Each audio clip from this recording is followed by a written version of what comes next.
So today I'm in Fredericksburg, Texas, probably the most popular tourist town in the entire state. I know it's no secret to all Texans. Maybe I can tell you something today that we didn't know about. Industry was the first German settlement in Texas in 1831, and in 1845, the settlement of New Braunfels began a period of large-scale German settlement across central Texas.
Well, welcome everyone. Hello. Can you hear us? This is the January meeting of the Scottsdale Civil War Roundtable. If there's anyone who hasn't already met me, I'm Mark Stoller. I'm the president of the Roundtable. As many of you know, we've been through a little exciting time the last 7 to 10 days with some changes. Our best wishes go to Gary Gallagher. I hopefully at this point all of you know he actually had to evacuate his home. We think he's okay and his home is, but because of all the disruption involved, he's canceled all of his short-term engagements. We're going to try to get him here next year.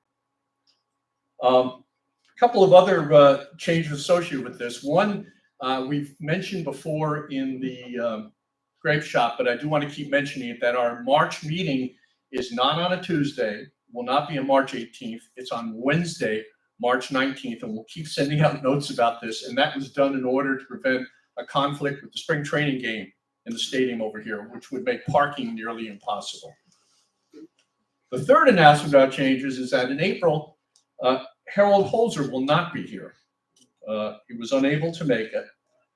Instead, we're going to have a speaker, as a new speaker to the roundtable, Zach Foster, on a topic that we've never had anyone talk about before, although we've covered aspects of it, including in Don Frazier's talk that he gave us back in 2020 in the New Mexico campaign.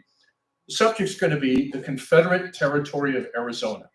It's the story of 1862, the adventures of the Confederates from Texas, coming into Tucson, Picacho Peak, and the results of that being the geographical reorientation of the territory of Arizona by the Lincoln administration.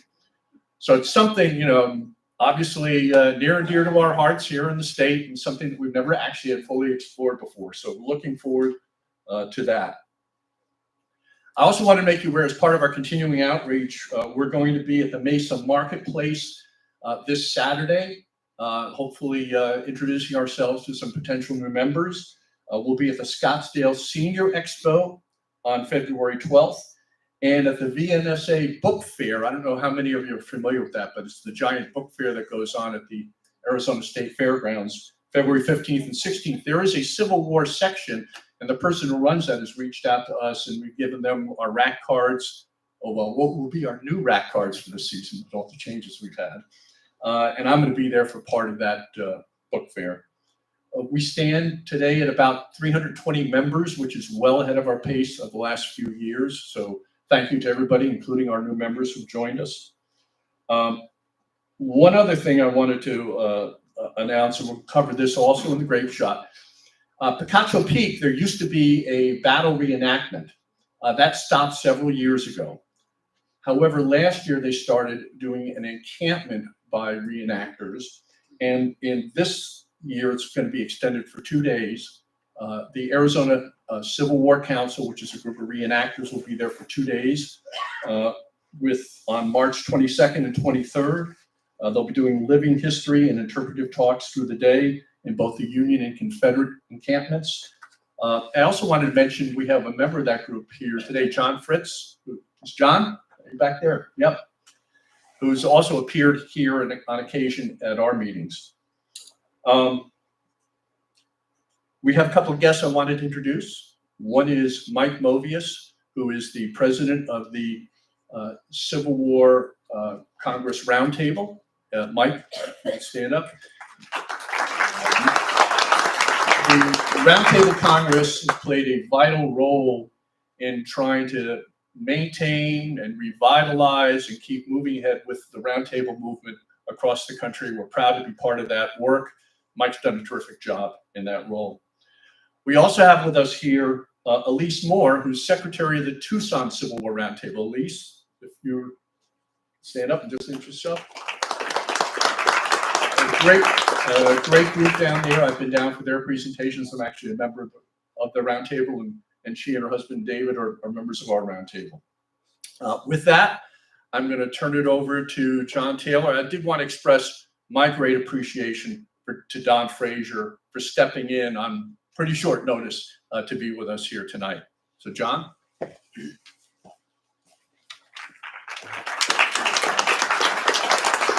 Hi, everybody. John Taylor. I'm the program coordinator here at the Scottsdale Civil War Roundtable. One note, Mark, maybe we should cover is the discussion group. Yes. Which I think is next week, Thursday, at Wildflower on Indian Bend and Scottsdale, right across from McCormick Stillman Railroad Park.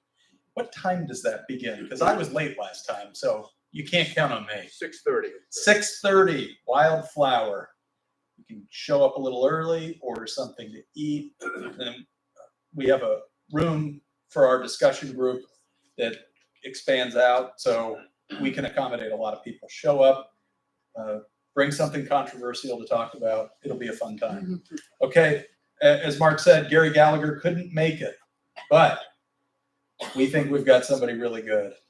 He is a Texan, and he is here to talk about Texas in the Civil War. And it might seem like an obscure topic, but it's going to be a very interesting topic. Dr. Don Frazier, which I would encourage you all to go on to Amazon and follow him. Go on to YouTube and follow his YouTube channel. He has awesome content on YouTube on both History of Texas in the Civil War. He's involved in more organizations in Texas than I could count. He's Texas State Historical Society. He's the CEO of a company that does historical education. He's a professor at Schreiner College. I think I said that right. It's university now, but they're all university now. All right, I sold him short. And anyway, I will not waste more of your time and keep you from hearing Don. With that, everybody give Don Frazier a big round of applause and welcome to our roundtable. Thank you.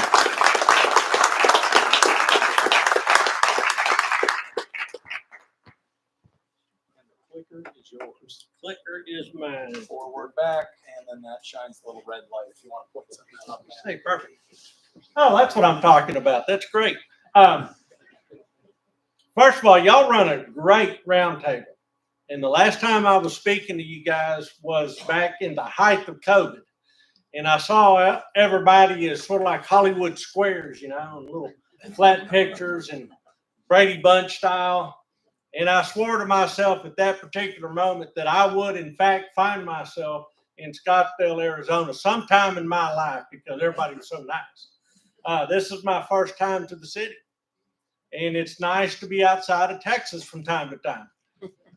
What I do now is I run the Texas Center. I used to be a professor, college professor, 26 years. And then I got recruited down to Shriner to talk about Texas all the time. And we're facing some of the same demographic challenges that Arizona's facing. That is, everybody's moving here. And in Texas, 40% of the population is not from Texas. So my new job is to help explain Texas to all these newcomers and show them where they fit into the rather large story. So that's kind of what was part and parcel of me landing on this particular topic. Now, most of my scholarship has been on the Trans-Mississippi. In fact, I've got a Gary Gallagher story. First time I met Professor Gallagher was at West Point. He was up there guest speaking. I was up there on the Military History Fellowship. And I happened to see him there at the bookstore, and I talked about, what I was interested in. And he said, well, everything you need to know about the Civil War is Washington and Richmond. And I said, well, Professor Gallagher, what about the Trans-Mississippi? What's all that about? And he says, needless violence. So I have always been the scholar of needless violence when it came to the Civil War. But what really got me interested in this topic is that when I went to Shriner in 2020, the president pulled me aside and says, I need you to help me with a particular chore. I've got a couple of professors, faculty members, that have their nose bent out of joint because they think that the name of the university should be changed. I said, well, why?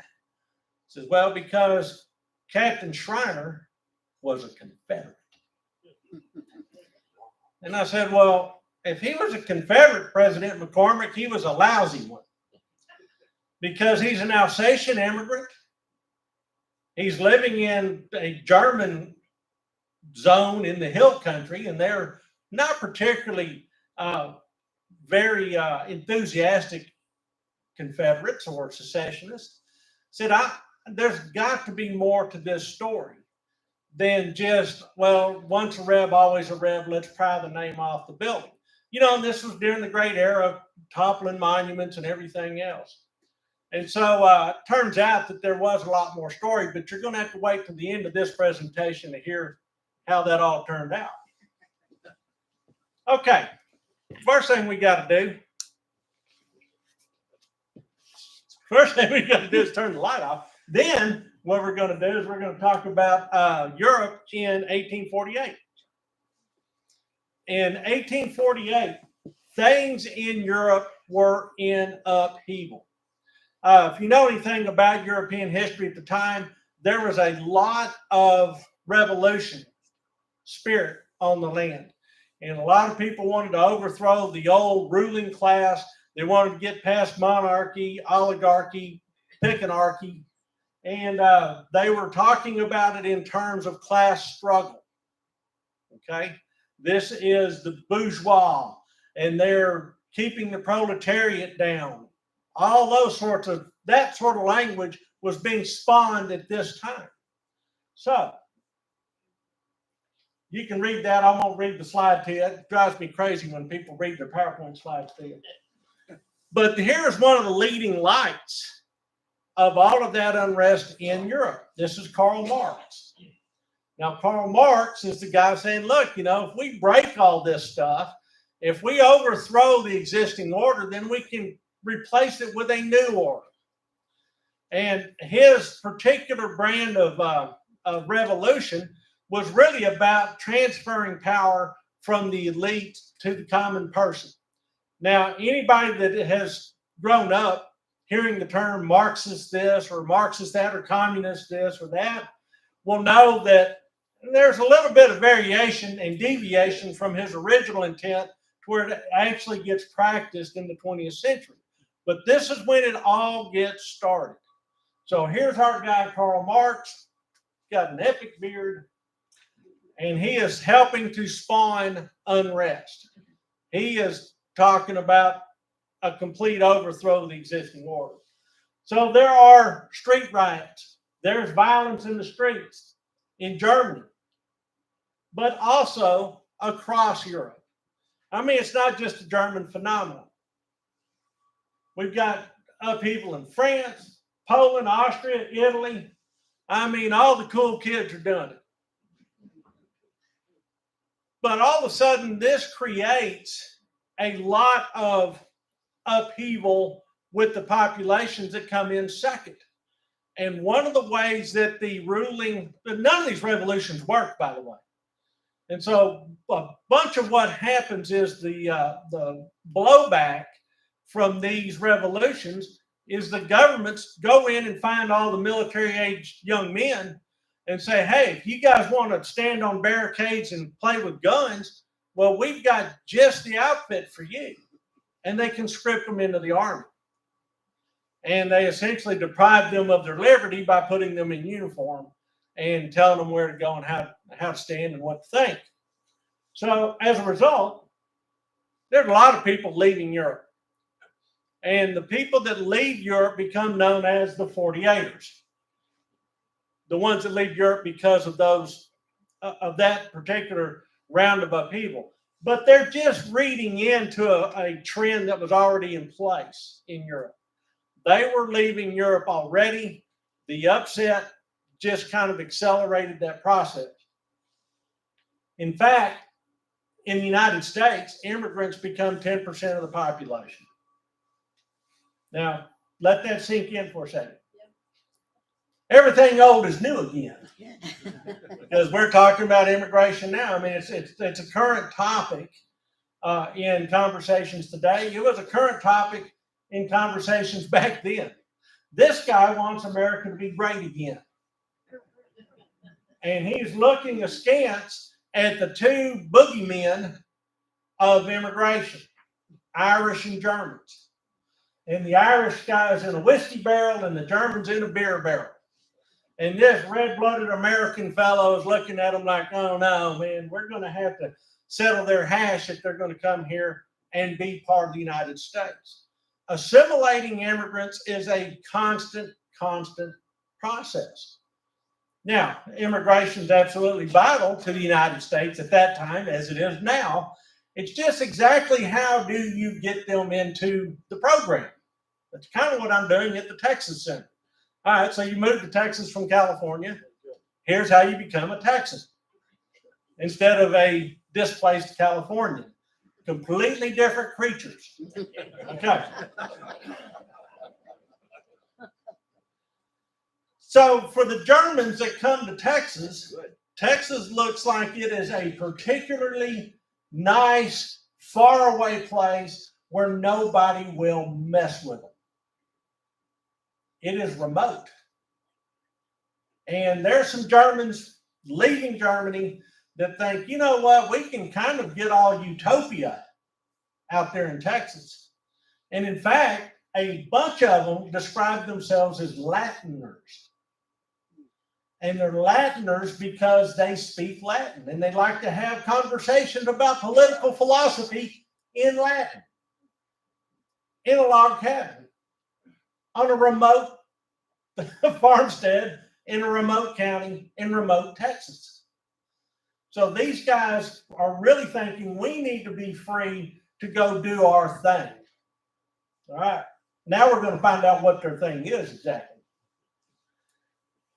They call themselves freethinkers, and freethinkers are not limited to Germans. It's really kind of a philosophy that says, you know, big problem with the human condition is the church and the state. The fact that government is oppressive and the church is oppressive means that our lives are miserable and it's not our fault. So what we want to do is we want to go someplace that's free of church and free of government. We would call those people probably libertarians now. Okay? They're picking up on this vibe also from the writings of Karl Marx. So literally they're Marxists, but they're Marxist version 1.0. as opposed to Marxist version whatever in the 1940s and the Long March and all that stuff. All right. They don't have any need for church. So in Latiner freethinker communities, they don't do what is typical of settlers on the frontier. They don't build a church. And in the hill country of Texas, the town of Comfort did not have a single church in it until 1880. And it was settled in the 1840s. So that first generation of settlers that went to Comfort just did not allow churches. So you really don't think of Texas as having these sort of folks living on the frontier. We figure it's all hog meat and hoe cake and, yeehaw, coonskin caps. No, these guys are all jabbering on in Latin about the proletariat. Okay. Problem is, they're kind of a mismatch for Texas with a dominant population there. Now, I love being in front of an audience in Arizona, because maps like this are not something you grew up with. But this is a distribution map of where the German enclaves are. So there's some down here in Austin County, down here north between Houston and San Antonio. That's these two great big blobs. So that's around Brenham. That's around Bryan College Station is up here. I-10 runs between here. So it's that country there. It's pretty country. Those are not Latiners. Those guys are just garden variety Germans. Okay. Then you've got Germans that are coming up and down the I-35 corridor here, San Antonio, heading up to Dallas-Fort Worth. These Germans in here are in New Braunfels. Again, they're not Latiners. They are brought over as an immigration scheme by some German noblemen who are really looking to them to make their newly purchased land in Texas productive. So they're essentially displaced peasants, just peasants in a new climate, okay, with scorpions and rattlesnakes and all sorts of good stuff. Over here is where we're talking. This is where the freethinkers went. This is actually Kirk County, where I'm from, is right here. Fredericksburg is over here. Comfort is over here. Really, we're going to be talking about this region right here.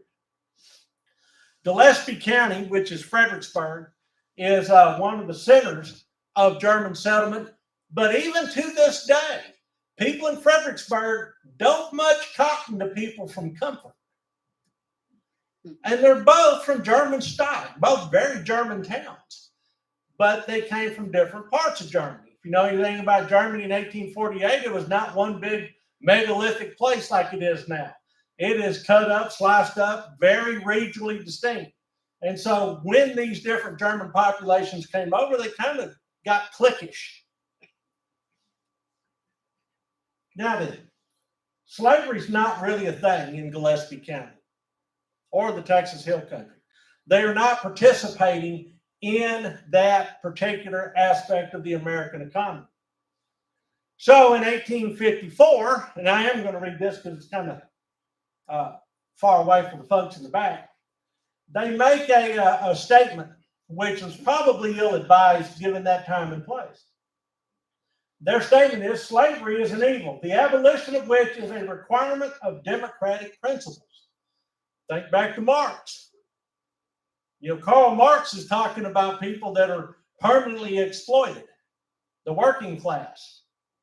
Slavery is cast as a struggle between capital and labor. So these guys are saying, you know what, if you're going to be truly democratic, you've got to overthrow slavery. But as it affects only single states, we desire, this is where they put their caveat in there, that the federal government abstain from all interference in the question of slavery, and that if a state resolves upon the abolition of the evil, such a state may claim the assistance of the general government for the purpose of carrying out such resolve. So slavery is a bad deal, but hey, each state can sort it out for themselves. But if enough people in a state say we need to overthrow slavery, then the federal government better be prepared to intervene on their behalf. Otherwise, the ruling elite, just like back in Germany, will keep slavery from being overthrown. Now let that kind of percolate in down through the rock polisher in your head. Because you're going, that sort of is foreshadowing. Well, they're not the only people that can read the tea leaves. So this runs in the San Antonio newspaper. And this is what the op-ed runs the next day. And I'll read this to you too. Who are the Germans of Texas? And what are they doing? They are the escaped victims of foreign tyranny and despotism. Come to us by invitation to share the liberties of this country and to enjoy the tranquility and those natural rights of men denied them in their native land. Verily, the Germans have departed from every rule of propriety and from every shadow, even of the love of their adopted country, by which they have been actuated and gone astray after the teachings and bubbles held up to them by traitors, and this they cannot deny. Their famous platform convention of San Antonio is the first stride toward treason that came before the public eye. Ouch. That is some pretty strong language. So they're going, look, we invited these guys over and look what they're doing. They're siding with the abolitionists and traitors and all that other sort of stuff. They're being deluded. And so guess what? Everybody better keep their eyes on these Germans. Because when they get a chance, they're going to double cross you. Well, there is a federal presence in the hill country. So to give you the key on this map, Kerrville is where I'm from. This is down in Comfort. That's Fredericksburg. There's kind of a triangle here, or Wishbone if you count Bernie. Bernie's over here outside of San Antonio. This is I-10. If I stayed on I-10, it'd just taken me 12 hours to drive here, turns out. Let me go back. Also, there are federal garrisons in the hill country. Camp Verde is one that we're going to talk about. There's a lot of talk about camels in the United States military in the 1850s out here in this part of the country. Well, the home base for all those camels that y'all like to brag about in Arizona was Camp Verde, Texas. That was the eastern terminus. And they were getting those camels from way down on the Texas coast at Indianola. But there's several forts. Crowin, Martin Scott's in Fredericksburg, Lincoln near D'Hanis, Fort Inge near Uvalde. By the 1860s, you see this line of forts: Fort Mason, Camp Verde, Fort Inge, and Fort Clark. So there are forts that kind of line up along what's known as the Balcones Escarpment. And then this is a road that goes up here to Fort Mason and then out west to Fort Lancaster. Okay. So there is a federal presence out there. And these Germans know it. In 1861, this is the secessionists riding in front of the Alamo. And this is the beginning of when the Germans have to choose sides.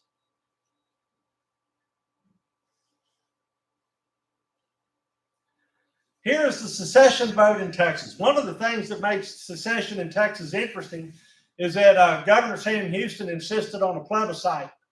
He wanted an actual vote by the people of Texas, county by county, to make sure they knew exactly what they were doing. Because the rumors were that this was essentially a coup going on with state governments in places like South Carolina. And so Houston said, look, I'm foursquare against secession. I think it's a terrible idea. But you've had this sort of kangaroo secession convention. I'm not going to be convinced until we have a county by county vote. And I know what the will of the people are. And remarkably, the votes are very, very close in many counties. And in some counties, up here on the Red River, these guys tend to be from Kentucky and Tennessee, upper South for sure. Here in the Hill Country, Austin, they're always voting different from the rest of the state. This is no different. Down here in the lower Hill Country, and then this little outlier over here in Angelina County, which is essentially occupied by poor whites from places like Alabama and Georgia, especially in like northern Alabama and Georgia, the hilly parts. So we've got this little cluster of we're not so interested in seceding in the hill country, hard on the heels of them telling everybody we think slavery is a terrible idea. So that's strike one and strike two. So now everybody's really eyeballing these Germans going, what are these guys really about? Well, the first thing the Germans do is they're not dumb. They've seen bad stuff happen in the past. They do exactly what their dads had done back in 1848. They form a militia. And they form a militia for mutual self-protection. All right, this is still a frontier country.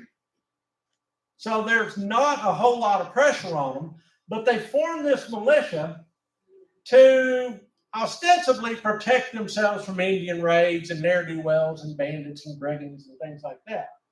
But the problem is they call themselves the Union Loyal League. If you're going to try to blend in, that's not the name you use.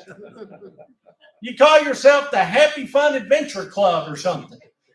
You don't call yourself the Union Loyal League and expect all your secessionist neighbors to the south and north and east to feel good about it. Even worse, there's a subset that calls themselves the Luckenbach Bushwhackers. So any guys that remember back to Luckenbach, Texas, with Waylon and Willie and the boys, all right, that's the name. That's where the name comes from. Luckenbach Bushwhackers will be a great red dirt country band name today.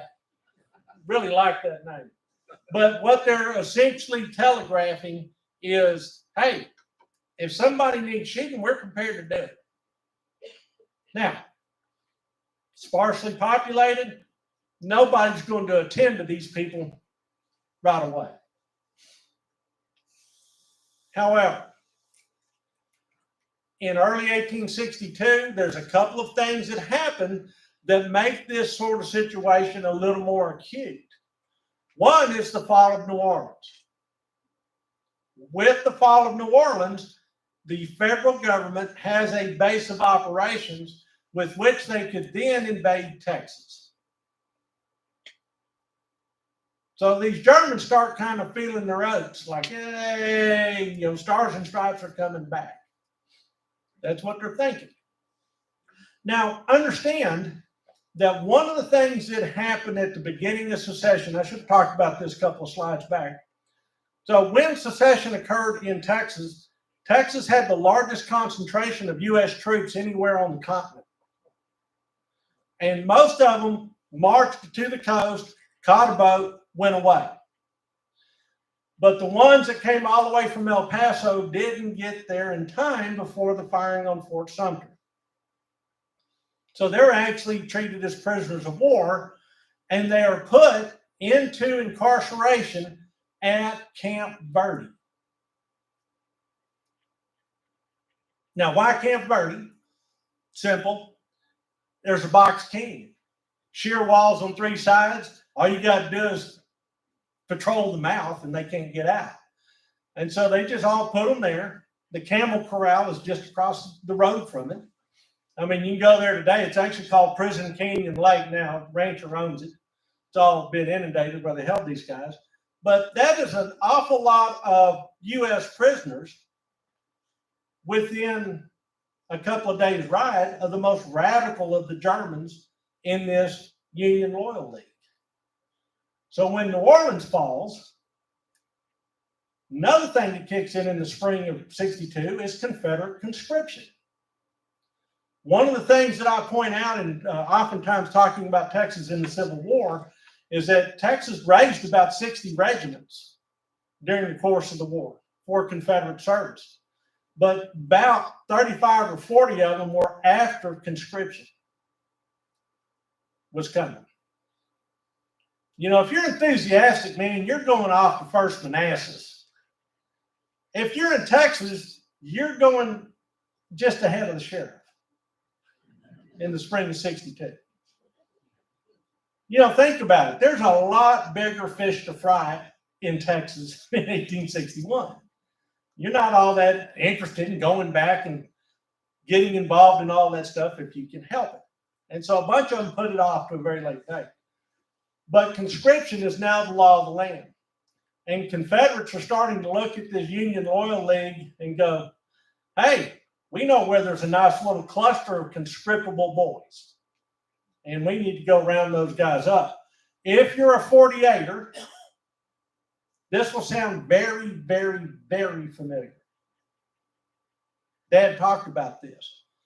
That's how come he took little Johann to the Texas frontier. So he would never have to be in the Prussian army.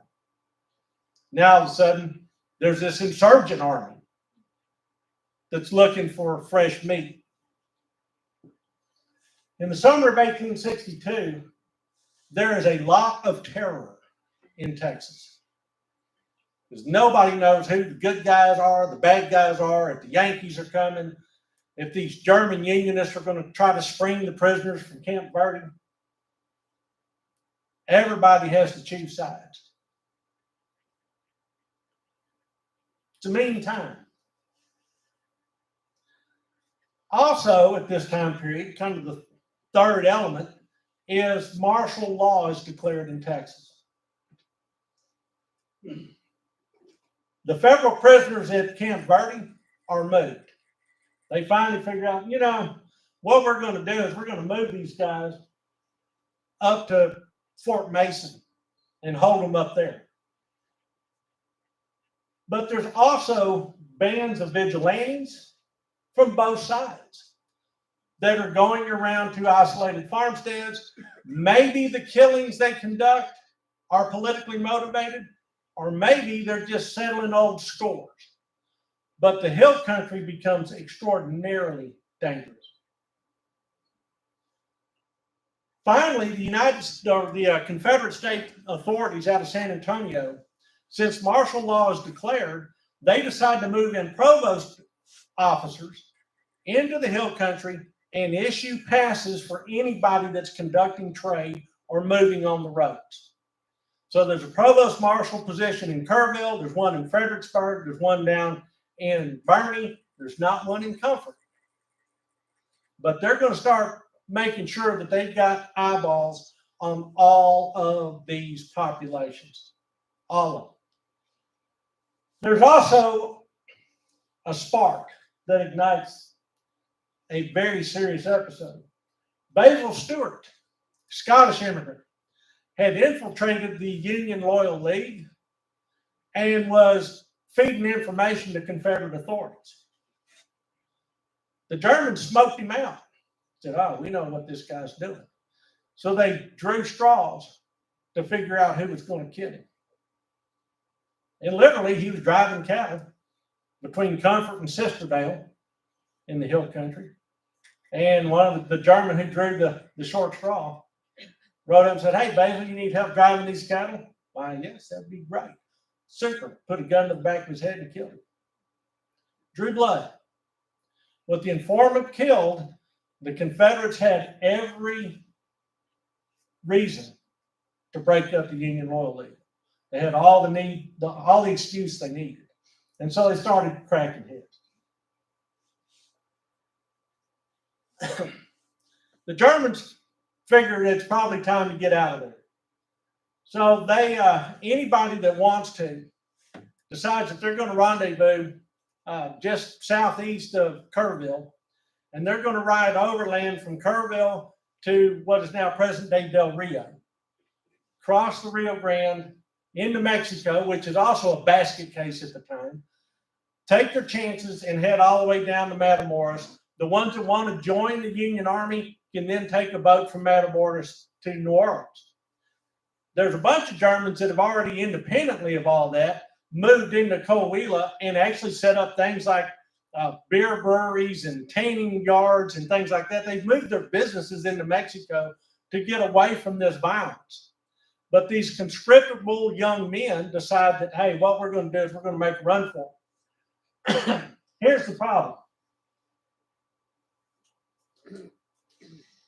That last bullet point. As they're gathering on Little Turtle Creek near Kerrville, they have three companies that they formed.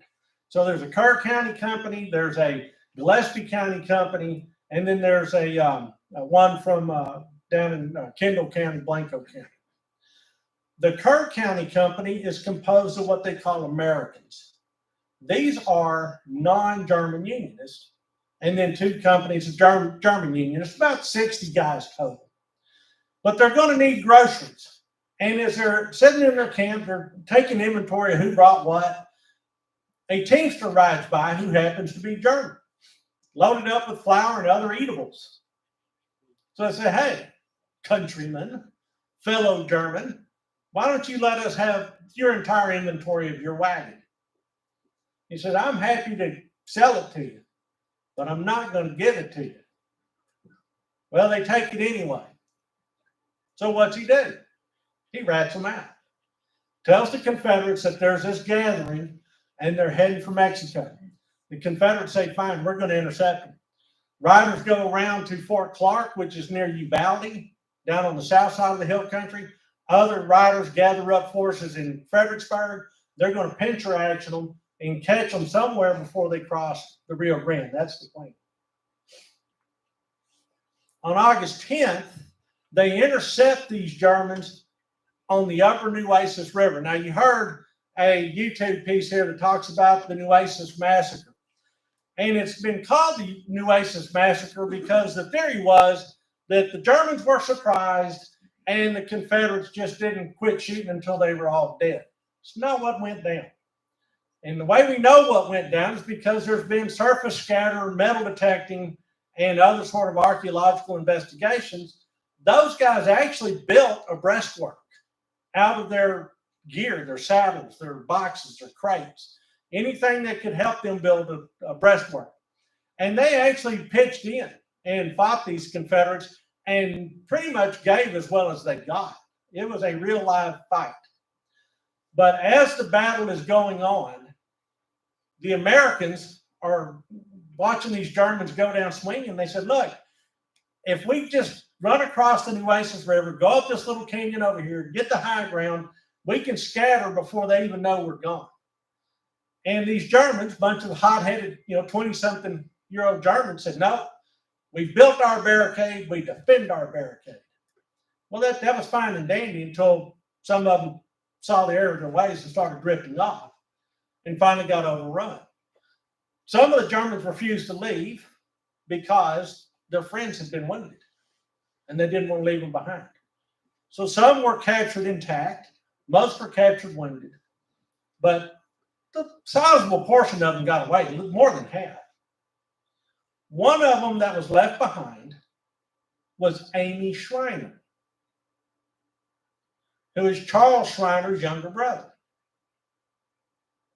Charles and Amy Schreiner lived on the same homestead on Turtle Creek in Kerr County, Texas. Amy went to Mexico. Charles, who's only a year older than him, Charles is 23, Amy's 22. Charles doesn't go. So why doesn't Charles Schreiner, namesake of the university, founder of the university where I work, why didn't he go?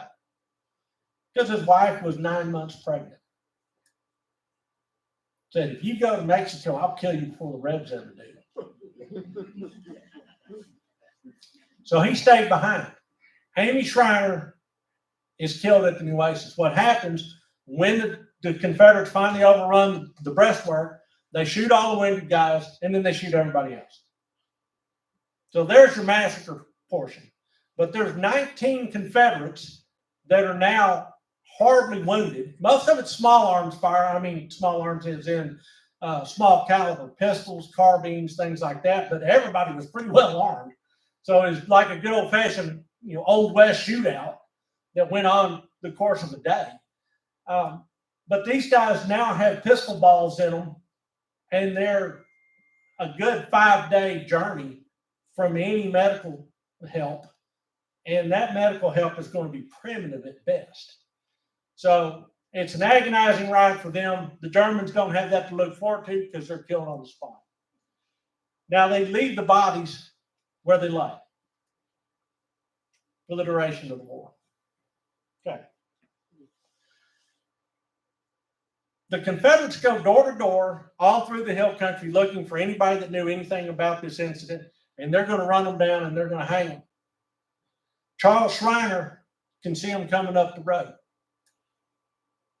So he gets on his faster horse, goes down to San Antonio, and joins a Confederate regiment.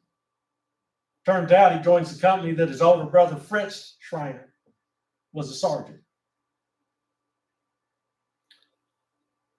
So that's why Charles Schreiner being a Confederate doesn't make sense. Unless he has to be a Confederate or get his neck stretched. Here's the location of the Battle of the Nueces. In case you're curious on going there, don't go there, they'll shoot you. But you can get close. This is Kickapoo Springs or Kickapoo Cavern State Park. So you can get within that country of it. This is Uvalde. Here's Del Rio. This road will take you up to Rock Springs, Leakey, Concan. All this stuff is still further west than Kerrville, which is right about here. These German kids had gotten within a day's march of Del Rio, but they didn't want to have to leave behind everything and make a run for it. So that's where they went down swinging. Little by little, other Germans, once they scatter, they get their wits about them, they re-equip, they make another run. The Confederates intercept those guys on the banks of the Rio Grande, shoot a bunch of them, a bunch of them drown. But some still make it into Mexico, and some will serve in the 1st Texas Cavalry, U.S. This is Edmund James Davis. He ends up being Reconstruction Governor of Texas. These guys were at the Battle of the Nueces that end up being officers in the 1st Texas Cavalry, U.S. This flag is the flag of the 3rd Texas Infantry. This is the unit that Charles Schreiner serves in. Notice it's a Taylor pattern Trans-Mississippi flag. I am going tomorrow to Fort Worth to pick that flag up and bring it to Schreiner. So I just happen to have a little slack in my schedule to come out here and tell you guys about this flag, and I'm going to go get it. This regiment was a sorry regiment. They had to give orders in 3 languages, Spanish, German, and English in that order. When they stationed this regiment down on the Rio Grande near Brownsville, a good third of the regiment swam the river and disappeared. So they moved it up onto the middle of the Texas coast and said, stay here and don't cause any trouble. Okay, we can do that. Jefferson Davis ends martial law in Texas, says it was ill-advised, this violence is not going to lead to anything good. Says y'all need to go back and run this thing like a civil government again. And that tends to loosen up some of the tensions. What is moved into the region is called the Frontier Regiment. Frontier Regiment is just that. It is there to keep the frontier free of Indians and bandits. They have a little post here near Fredericksburg. There's 10 companies on the books. All of them are small. And essentially, they're a ranger force that do the things that Texas Rangers used to do before the war. But these guys are now the face of the Texas Confederate government.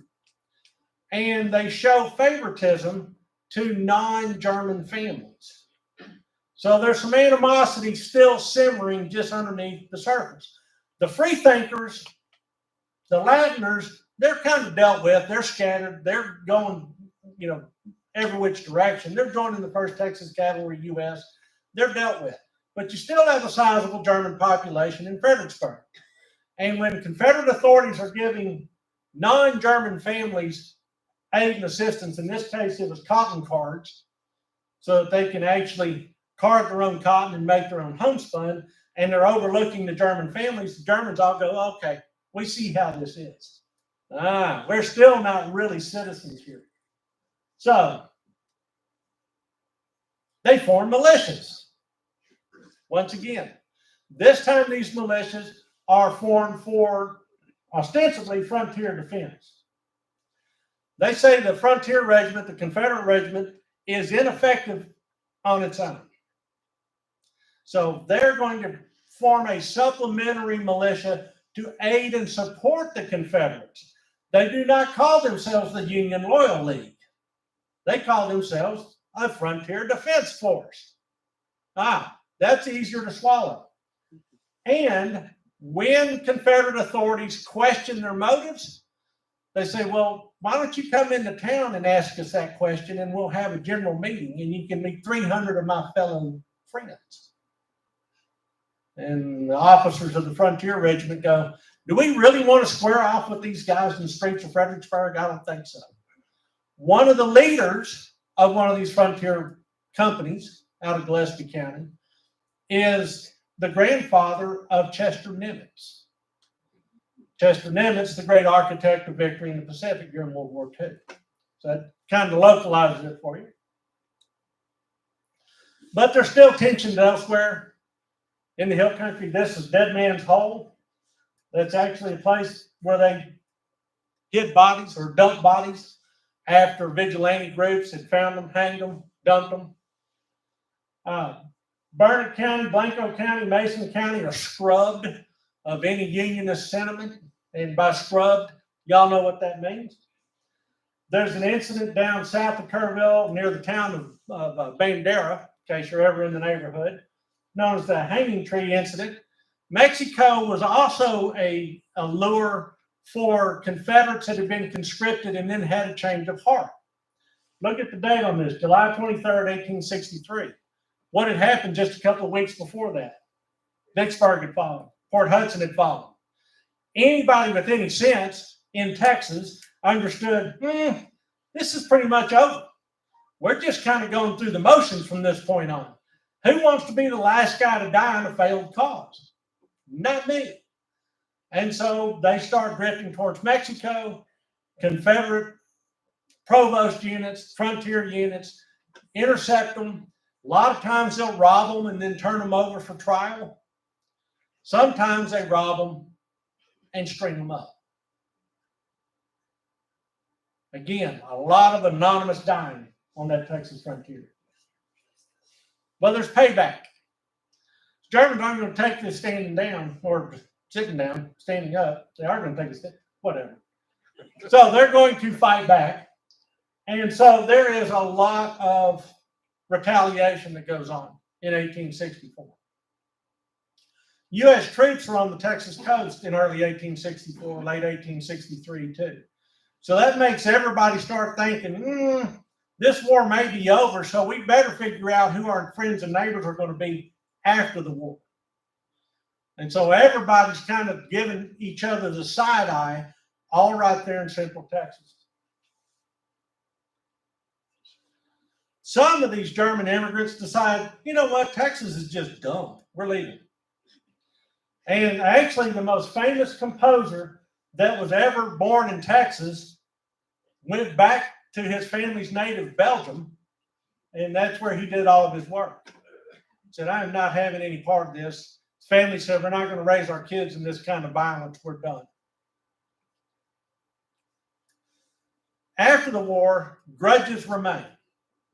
There are several Wild West incidents, like the Mason County War, the Hoodoo War, several feuds that all spring from Civil War era violence.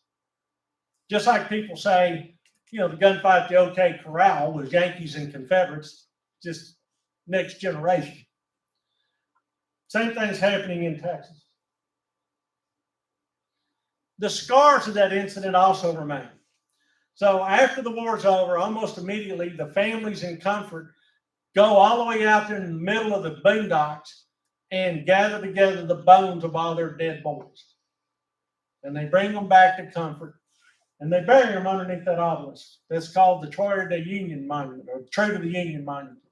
It's the only monument to Unionist sympathies in the former Confederacy.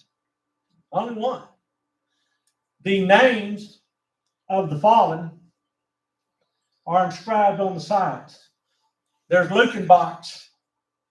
There's also Amy Schreiner. There's also a Mexican immigrant that was with the American company He's killed in all this violence. Really an interesting place to visit if you ever happen to be in the neighborhood. So that said, stories like what I was talking about is all part of that much larger story that I've been tasked with telling. You know, Texas is not monolithic any more than Arizona is monolithic. There's a lot of nuance. There's a lot of little stories within stories that explain even larger stories. And that's exactly what we're doing. And that, ladies and gentlemen, is that. Thank y'all.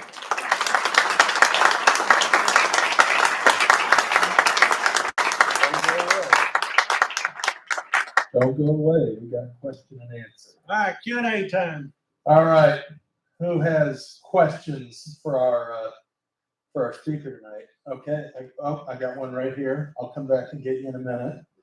At the time of the massacre, Yeah. What happened to these men's families, like the women and children? They're impoverished. And so, you know, I hesitate to call it a massacre. Sure, there's summary execution, but, you know, there's bullets going both directions. But great question. What happens to the families? And so most of these guys that are killed are youngsters.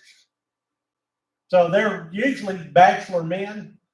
Mom is sad, dad is sad, sister is sad, but there's nobody going hungry necessarily because Fritz got killed.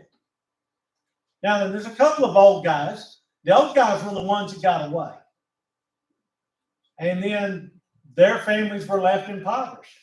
When Confederate authorities were passing out cotton cards, they got skipped. They were discriminated against. Absolutely. The leader of that expedition to Del Rio is a guy named Fritz Teigner. Fritz Teigner was a German mill owner just north of Kerrville, married to an American girl. He leaves, he disappears, hides out. After the war, he comes back and she has remarried. So Fritz Teigner has no future there, and his wife said, "Oh, I thought you were dead." "Oh, it didn't matter if you were dead. I didn't like you anyway." So he ends up going to Austin and is one of the only eligible people there to serve in the state legislature because Confederates are disenfranchised. So he ends up becoming a pretty important Texas lawmaker after that. A bunch of those officer pictures that you saw, those guys come back and settle in the region and dare people to mess with them.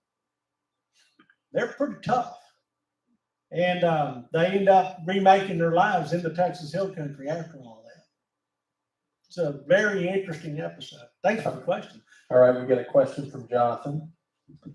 My man from Pflugerville. That's right. Thank you for being here. I appreciate the lecture. This is fascinating. Wanted to ask about kind of the long-term political implications of this cleavage within the Texas Hill Country. Did we see, for example, post-war, immediate post-war era, did you see larger support for the Republican Party, especially among those driven immigrants compared to the rest of the state? Absolutely. Yeah. Oh yeah. I mean, it's a hotbed of Republican support, and that goes great until all of a sudden Republicans get swamped in Texas by new immigration. You know, one of the things that helps explain Texas is that Texas, after the Civil War, becomes the Confederacy in concentrate. And the reason being is that you go back to your cabin in South Carolina, or your house in South Carolina, or cabin in Tennessee, whatever, and it's been burned. Texas has always been where you went to start over. And that is in the 1870s, 1880s, the number of people that flood into Texas is just vast. And they're all coming from former Confederate states. Well, what's their recent memory coming from those former Confederate states is what they considered the heavy hand of the federal government during Reconstruction. So in the Texas Constitution of 1876, which is still the Constitution today, it is impossible to pass a law in Texas without passing a constitutional amendment. You heard me. So the Texas Constitution has like 4,000 amendments. And the reason being is they want it to be hard to pass laws. Also, part-time legislature. I mean, they meet for 6 months every other year. Because if you're not sitting there in Austin and thinking of mischief, that's great. The governor is not the most powerful politician in the state. It's the lieutenant governor. So Greg Abbott is the face of Texas, but it's really Dan Patrick that's calling the shots.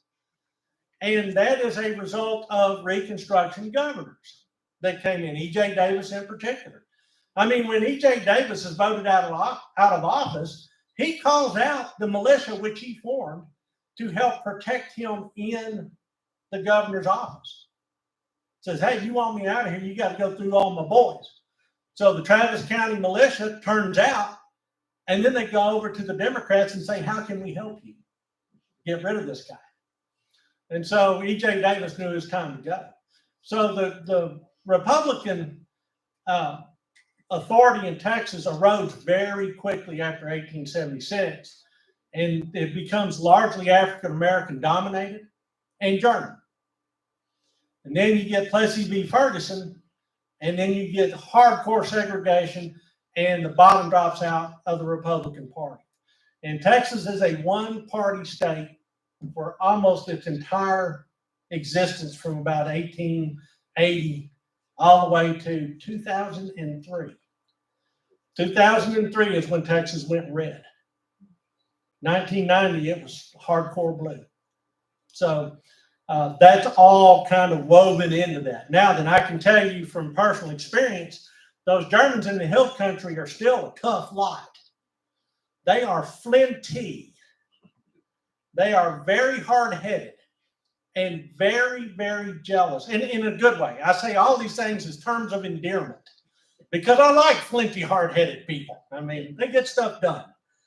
And they are very, very jealous of their heritage and their particular family story. First time I gave this lecture, I was at a museum in Fredericksburg. And it was a crowd about 250 people in this crowd, standing room only, great turnout. And I said, how many people in this audience actually had people involved in the violence of 1860-65? And nearly the entire room raised their hand. Those people remember. And one of the biggest threats to that part of Texas now, you know, we poke fun at Californians, but those guys are coming in, they're entrepreneurial, they're bringing big bags of cash. There's lots of good things about it. But one of the things that is happening from Fredericksburg East is there's a big influx of wineries. Tourism trade is really big right now. I mean, there's 95 wineries between my house and the state capitol. Yeah. So as a result, Fredericksburg is absolutely uninhabitable on the weekends. I mean, you can't make a right-hand turn because there's so much pedestrian traffic. I mean, they should just ban cars and just turn it into a big pedestrian mall because that's essentially what it is. And most of them are composed or pretty heavily leavened by roving bands of tipsy bridesmaids, which is a dangerous, dangerous predator. Do they call themselves the Lukenbach Bush? They should, because a bunch of them are, a bunch of wineries around Lukenbach. So Fredericksburg is kind of going through an identity crisis like so many of our American towns do. But if you think about, so all of that's kind of a prologue to this. Two most famous people out of this region, Chester Nimitz. Now think about how all of that kind of burned into his synapses. Who's the other one? LBJ. And you think about how he went through sort of the realpolitik of American politics in the 20th century and how he maneuvered between conservative factions and liberal factions of the Democratic Party and how he did his job. You start to figure out, the hill country breeds a certain sort. And like everybody's story, your story is informed by your past. And so there's two pretty good examples. In fact, that'd be an interesting compare and contrast, to compare and contrast LBJ and Chester Nimitz because they're contemporaries of each other. Do we got time for one more question? Can I get a show of hands? Anybody have a question? There's one right here. We got one right there. You're gonna close us out. We're gonna close it out. Then it's dinner time. All right. Have you ever done any research on the 13th Texas Cavalry, I think? Yeah, I've done research on all of them. Okay, I think my great grandfather was in that one and he was captured at Arkansas Post. Sure. Yeah, that, Texans raised cavalry regiments in a ratio of 3-to-1. So there was 60 Texas cavalry regiments and really 22 Texas infantry regiments. So the Confederate authorities said, we don't need that much cavalry. And really, we're talking about mounted infantry. Horses are expensive. They eat a lot. You have to have fine pasturage. It complicates logistics. So they just dismounted them all. So all those Texas dismounted cavalry regiments that you see in like the Army of Tennessee, those guys all started out as real live horse cavalry that then were dismounted long before they were captured at Arkansas Post. And really, it was that Arkansas Post battle that kind of got me into the history business. And if you'll indulge me, I'll share that story quick. So I grew up playing with the Marks play set, the blue and gray play set. So that tells you that I'm a child of the 60s and 70s. And to me, the blue and gray play set was about a time long ago, far, far away. Until when I was in late elementary school, we moved to Macon, Georgia. And in Macon, Georgia, I happened to be prowling the Rose Hill Cemetery right there on the banks of the Ocmulgee River. And I found a place called Soldier Square, about 400 dead Confederates buried in it. And these are all the guys that are sitting on the train siding and Gone with the Wind, because they were evacuated from Atlanta down to Macon. The ones that didn't make the trip or died shortly after the trip got interred there at Soldier Square. And as I was going row by row, I found 13 Texans among the numbers. And for the first time in my life, I had met a real live dead Reb. And I said, wow, this Civil War thing was real. It wasn't just about plastic army men. And then I took the names to my dad and said, what do I do with this information? He said, we go to the library and we do research. That's why I love doing this in a library. And research them from the grave backwards. And I was all of a sudden hearing names like Arkansas Post, Buzzard Roost Gap, Cotton Plant, Desark, Arkansas. What in the world? The White River? I hadn't heard of any of these places. Jonesboro, Georgia? And it occurred to me kind of in a flash, wait, you mean the Civil War happened outside of Gettysburg? You mean it happened in Picacho Peak, Stanwix Station, Fort Blister? I was amazed. And it all of a sudden opened up the Civil War as to being truly the continental and huge epic and epoch-changing event that it was. I mean, it changed the entire trajectory of the country. I mean, I was looking at the headlines today. I'm trying not to do that, but I'm sometimes get sucked in. And they're all debating the 14th Amendment now. Well, 14th Amendment's a Civil War amendment that had unintended consequences according to one read of it. So the Civil War all of a sudden was a really big deal. But those little army men were my gateway. But Jonathan B. Craig, Company E, 15th Texas Cavalry dismounted. 28-year-old kid, got killed, actually got hit while on picket duty just off the end of Hartsfield International Airport in Atlanta. It was a creek back then, Nickajack Creek. Went to Macon, died, buried there in Soldier Square. He was my personal guide into studying the Civil War. So it's amazing how your life pivots like that. Thank y'all.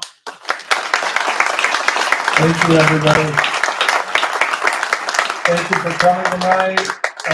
Reminder: next month is going to be the subject of Special Order 191. Alex Racino is joining us next month, so invite a friend, bring a friend. It's going to be a good discussion. But once again, thank you to Dr. Frazier. Thanks for having me.